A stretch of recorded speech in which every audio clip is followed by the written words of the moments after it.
Hello everyone, welcome to Math Science YouTube channel. In this video we will discuss about types of chemical reactions. Previous class we have done there are two types of chemical reactions. First one is that combination reactions and second one is that decomposition reactions.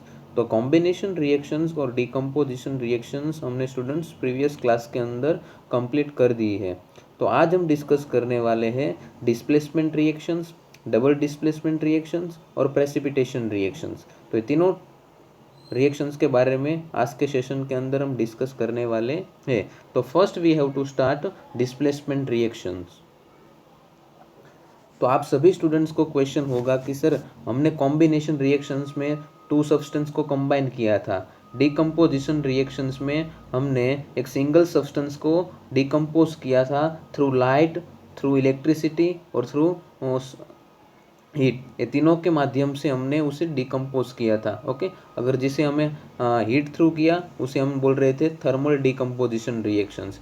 अगर जो electricity through हो रहा था उसे हम बोल रहे थे इलेक्ट्रोलाइटिक डिकम्पोजिशन रिएक्शंस. और जो सनलाइट थ्रू हो रहा था डिकम्पोज उसे हम बोलते थे फोटोलाइटिक डिकम्पोजिशन रिएक्शंस. तो उस तरह से ये डिस्प्लेसमेंट रिएक्शंस है. तो डिस्प्लेसमेंट रिएक्शंस में एक प्लेस चेंज होगी. ओके, जो मोर रिएक्टिव एलिमेंट होगा, जिसके पास ज़्यादा स्ट्रेंथ होगी, ताकत होगी, वो लेस रिएक्टिव एलिमेंट्स को इजीली उसके सॉल्यूशन के अंदर से डिस्प्लेस कर देगा. ओके, तो इसके लिए आपको मेटल रिएक्टिविटी सीरीज भी पता होनी चाहिए जो हम अभी दिखाने वाले हैं. ओके, चलो. तो first of all displacement reaction किसे बोलते हैं, what is called displacement reactions. तो फर्स्ट डेफिनेशन आप देख सकते हो अच्छे से डिस्प्लेसमेंट रिएक्शंस की. Displacement reactions the chemical reactions in which more reactive elements. Okay, more reactive elements, ये पॉइंट आप नोट कर सकते हो students. More reactive elements, the reactions in which more reactive element displace less reactive elements. तो दोनों बात आपको याद रखनी है कि more reactive elements displace less reactive elements from its solutions. उसके सॉल्यूशन के अंदर से लेस रिएक्टिव एलिमेंट को डिस्प्लेस कर देगा. कौन? मोर रिएक्टिव एलिमेंट. तो देखते एग्जाम्पल के साथ. ओके, मैं आपको एग्जाम्पल के साथ एक्सप्लेन कर रहा हूँ. You can see that suppose कि A is a more reactive element. Okay, A is a more reactive element, वो एक सिंगल एलिमेंट्स है. यहाँ हमने कंपाउंड लिया, कंपाउंड का नाम है बी सी, जिसके अंदर बी इज एलिमेंट और सी एक टाइप का सॉल्यूशन है, एक नेगेटिव आयन है. ओके, चलो देखते हैं. तो बी, जो बी है, B is less reactive element. Okay, B is less reactive element. तो इस तरह से होगा कि A is more reactive than B. A is more reactive than B. Okay, A के पास ए ज़्यादा रिएक्टिव है बी से. ओके, इसीलिए ए क्या है, मोर रिएक्टिव. तो ए इजीली डिस्प्लेस कर देगा बी को बीसी सॉल्यूशन में से. ओके, तो आप देख सकते हो कि यहाँ हमें अकेला बीसी मिल रहा है और यहाँ ए जो है वो ज्वाइंट हो गया है सी के साथ. ओके, चलो. तो डेफिनेशन इस तरह से हो गई कि more reactive element displace less reactive element B from its solutions. Okay, तो हमें प्रोडक्ट मिली है बी प्लस ए सी. तो इस टाइप की रिएक्शंस को बोलेंगे that is called displacement reactions. Okay, तो देखते हैं और एग्जांपल के साथ डिस्प्लेसमेंट रिएक्शंस को.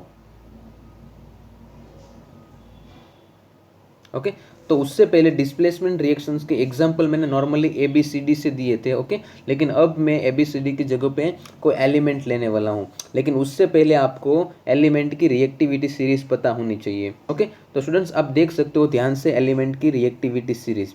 तो एलिमेंट की रिएक्टिविटी सीरीज में फर्स्ट एलिमेंट है पोटेशियम, उसके बाद है सोडियम. जैसे ही हम डाउन होते जाएंगे उस तरह से मेटल की रिएक्टिविटी जो है वो डिक्रीज होती जाएगी, जो मैंने अच्छे से एरो के साइन से दिखाए हुए हैं. ओके, आप देख सकते हो कि सबसे ज़्यादा मोर रिएक्टिव है पोटेशियम और सबसे ज़्यादा लिस्ट रिएक्टिव है प्लेटिनम. ओके, तो ये पूरी रिएक्टिविटी सीरीज आपको याद रखनी है. सबसे more reactive potassium, sodium, calcium, magnesium, aluminium, zinc, iron, lead, hydrogen, copper, mercury, silver, gold और प्लेटिनम. सबसे लिस्ट रिएक्टिविटी सीरीज के अंदर है प्लेटिनम और सबसे मोर रिएक्टिव एलिमेंट है पोटेशियम. ओके, तो ये रिएक्टिविटी सीरीज आपको रखनी है याद। ओके, जो मोर रिएक्टिव होगा वो लेस रिएक्टिव को डिस्प्लेस कर देगा, क्योंकि हमें डिस्प्लेसमेंट रिएक्शंस अच्छे से रिप्रेजेंट करने के लिए रिएक्टिविटी सीरीज आनी चाहिए। देखते हैं वैसे एग्जाम्पल। चलो, तो एग्जाम्पल यहाँ मैंने लिया हुआ है, आप देख सकते हो कि मैंने एग्जाम्पल में एक लिया हुआ है आयरन। ओके, मेरे पास आयरन है। ओके, और यहाँ मैंने एक सॉल्यूशन लिया हुआ है कॉपर सल्फेट का। किसका सॉल्यूशन है? ये कॉपर सल्फेट का सॉल्यूशन है। आप नोट कर सकते हो स्टूडेंट्स कि आयरन की वैलेंसी जो होती है वो +2 वैलेंसी है। ओके, और कॉपर की वैलेंसी भी +2 ही है, लेकिन SO4 की वैलेंसी -2 है। ओके, तो आपको क्या करना है? आपको सिर्फ दो एलिमेंट को देखना है, एक कॉपर को देखना है। एक कॉपर सल्फेट के सॉल्यूशन में कॉपर इज अ एलिमेंट और आयरन तो एलिमेंट ही है।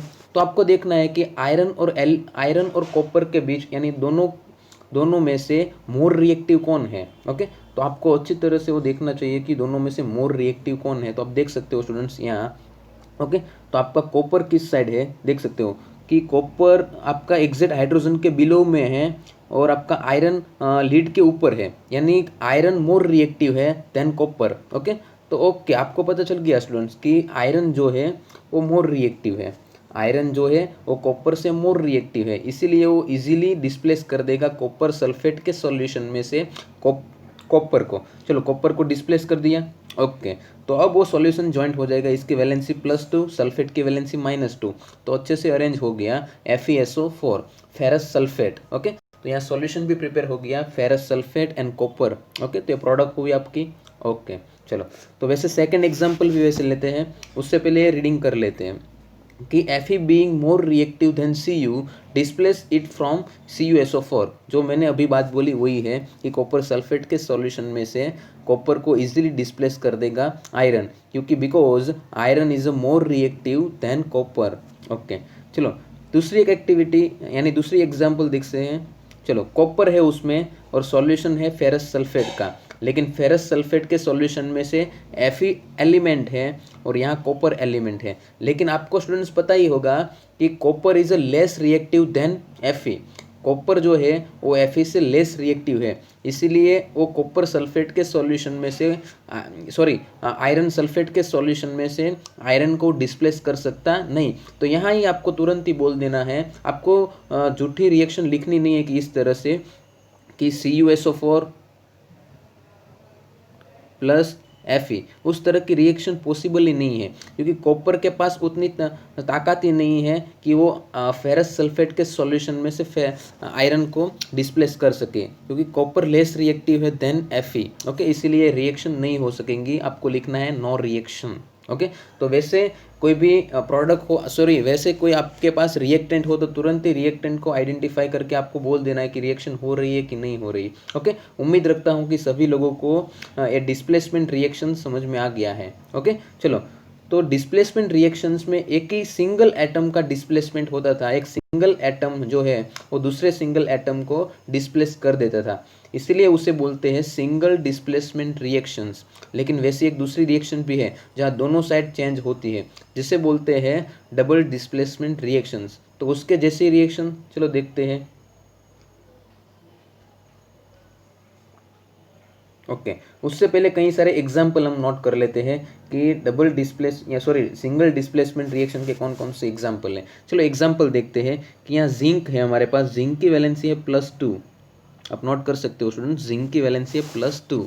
ओके, यहाँ सॉल्यूशन है कॉपर सल्फेट का, सल्फेट में वैलेंसी है -2। ओके, तो zinc is more reactive then Cu। Okay, तो कॉपर से जिंक मोर रिएक्टिव है, इसलिए रिएक्शन होगी। तो रिएक्शन में इस तरह से बाद में आप चार्ट में देख लेना। ओके, कौन मोर रिएक्टिव है, इस तरह से मैं अभी कर देता हूँ। ओके, चलो, तो यहाँ हमें मिलेगा ZnSO4 प्लस कॉपर डिस्प्लेस होगा, कौन करेगा? Zn। ओके, चलो, सेकेंड इक्वेशन है हमारा कि कैल्शियम और हाइड्रोजन के बीच, कैल्शियम एलिमेंट है, हाइड्रोजन एलिमेंट है। तो आपको अच्छी तरह से पता होगा कि कैल्शियम ऊपर होता है। ओके, यानी more reactive, calcium is a more reactive then hydrogen. तो कैल्शियम की वैलेंसी +2 है स्टूडेंट, यहाँ वैलेंसी का रोल अच्छा है स्टूडेंट्स, नोट कर लेना। और Cl की वैलेंसी -1 है। ओके, तो कॉपर यानी कैल्शियम जो है वो क्लोरीन के साथ रिएक्शन करेगा, लेकिन आपको प्रोडक्ट इस तरह से मिलेंगी CaCl2, क्योंकि यहाँ कैल्शियम की वैलेंसी +2 है, इसलिए 2 इस साइड क्रॉस मेथड के हिसाब से। ओके, जो प्रीवियस क्लास के अंदर हमने देखी थी। ओके, प्लस यहाँ हाइड्रोजन H2।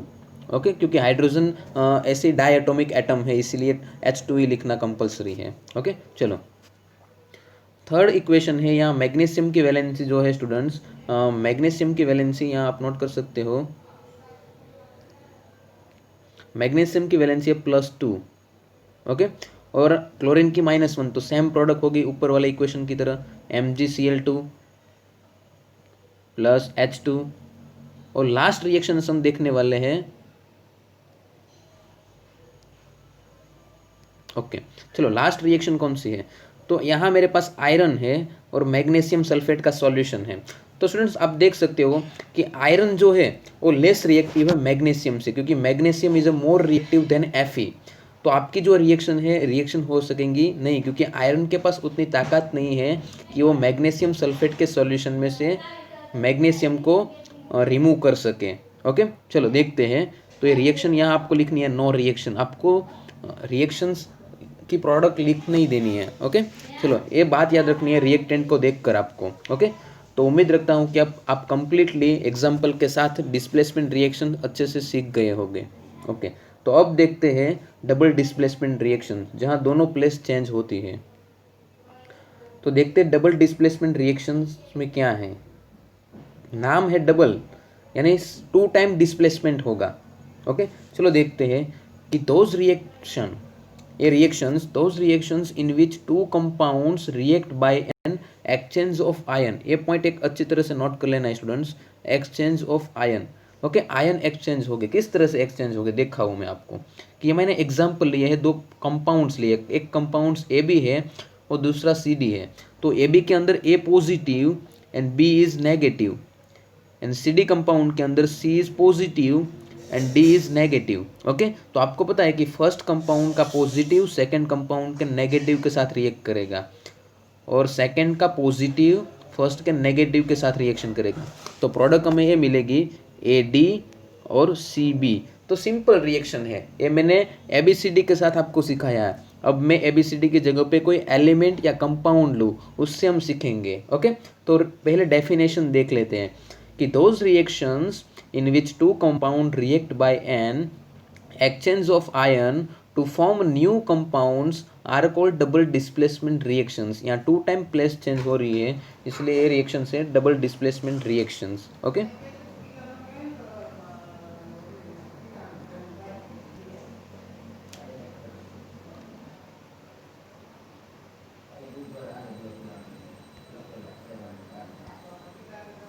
ओके, तो आप देख सकते हो कि ये डबल डिस्प्लेसमेंट रिएक्शंस के एग्जाम्पल कई सारे मैंने एग्जाम्पल लिए हैं, तो आप नोट कर सकते हो स्टूडेंट्स डबल डिस्प्लेसमेंट के एग्जाम्पल। ओके, चलो तो यहाँ हाइड्रोजन रिएक्शन करेगा OH के साथ, क्योंकि OH माइनस है। ओके, और Na रिएक्शन करेगा Cl के साथ। ओके, तो देखते हैं कि यहाँ मुझे मिलेगा H2O, क्योंकि हाइड्रोजन H प्लस और OH माइनस, तो मिलेगा H2O, और उसके साथ दूसरा है Na+Cl-, तो यहाँ मिलेगा NaCl।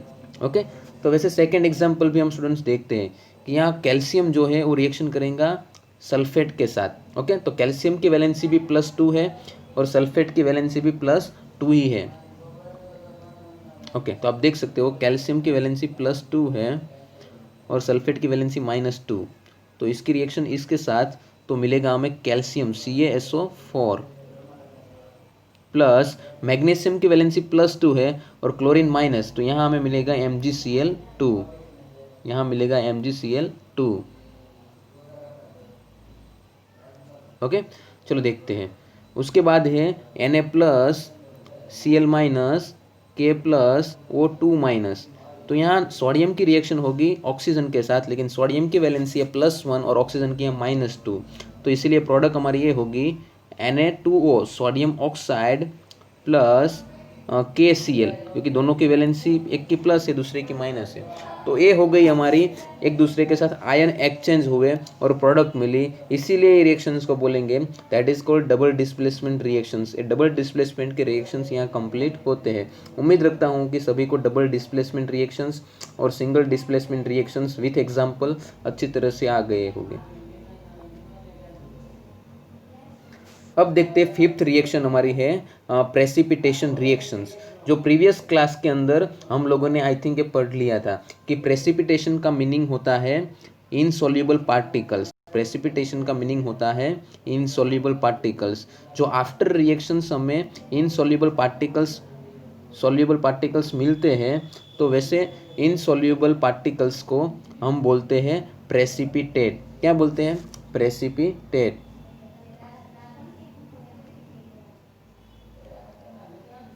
ओके चलो, तो इस तरह से डेफिनेशन उसकी, any reactions that produce precipitate, any reactions that produce precipitate, it is called precipitation reactions. कोई भी रिएक्शंस अगर प्रेसिपिटेट प्रोड्यूस करे, इनसॉल्युबल पार्टिकल प्रोड्यूस करे, तो वो रिएक्शंस को बोलते हैं it is called precipitation reactions. Example देखते हैं, जो प्रीवियस क्लास हमने एग्जाम्पल देखा था कि लीड नाइट्रेट के सॉल्यूशन के अंदर हम पोटेशियम आयोडाइड को ऐड करेंगे। ओके तो यहाँ लीड की रिएक्शन होगी आयोडीन के साथ। ओके जिसे हम अच्छी तरह से मैं आपको दिखा दूँ कि लीड की रिएक्शन किसके साथ हो रही है। ओके लीड की वैलेंसी है +2 और नाइट्रेट की वैलेंसी है -1, पोटेशियम की +1, आयोडीन की -1। तो लीड रिएक्शन करेगा आयोडीन के साथ, तो यहाँ हमें मिल गया PbI2, क्योंकि Pb की वैलेंसी +2 है, तो लीड आयोडाइड मिला। और लीड आयोडाइड इनसॉल्युबल पार्टिकल्स है, इसीलिए मैंने यहाँ सॉलिड से इंडिकेट किया हुआ है। ओके उसकी फिजिकल स्टेट सॉलिड होगी, क्यों? क्योंकि because it is insoluble particles. Okay और येलो कलर के प्रेसिपिटेट होते उसके। ओके उसके साथ अब सेकेंड कंपाउंड का पॉजिटिव फर्स्ट कंपाउंड के नेगेटिव के साथ, तो दोनों की एक की वैलेंसी +1 है और एक की -1, तो यहाँ कंपाउंड प्रिपेयर हुआ है पोटेशियम नाइट्रेट। ओके तो पूरी रिएक्शंस आपको एक तरह से वैसी लगेगी कि सर ये तो डबल डिस्प्लेसमेंट रिएक्शंस भी हैं और ये तो प्रेसिपिटेशन भी रिएक्शंस हैं। ओके तो दोनों पॉसिबल हो सकते हैं, लेकिन ज़रूरी नहीं है कि सारी प्रेसिपिटेशन रिएक्शन डबल डिस्प्लेसमेंट ही हो और सारी डबल डिस्प्लेसमेंट रिएक्शंस प्रेसिपिटेशन ही हो। ओके तो आपको ये पॉइंट नोट करना है कि डबल डिस्प्लेसमेंट भी रिएक्शन है और ए प्रेसिपिटेशन भी रिएक्शन, क्योंकि आफ्टर रिएक्शन हमें प्रेसिपिटेट मिल रहे हैं। ओके तो यहाँ तक हमारे 3 टॉपिक फिनिश हुए हैं। फर्स्ट टॉपिक था आज के सेशन का कि डिस्प्लेसमेंट रिएक्शंस, और सेकंड टॉपिक था डबल डिस्प्लेसमेंट रिएक्शंस, और थर्ड टॉपिक है प्रेसिपिटेशन रिएक्शंस। जो तीनों रिएक्शंस को हमने विथ एग्जांपल अच्छे से फिनिश कर दिया है। तो उम्मीद रखता हूँ कि सभी स्टूडेंट्स को ये तीनों टॉपिक अच्छी तरह से समझ में आ गए होंगे। ओके तो यहाँ हमारे लेक्चर को फिनिश करते हैं। Thank you very much watching this video.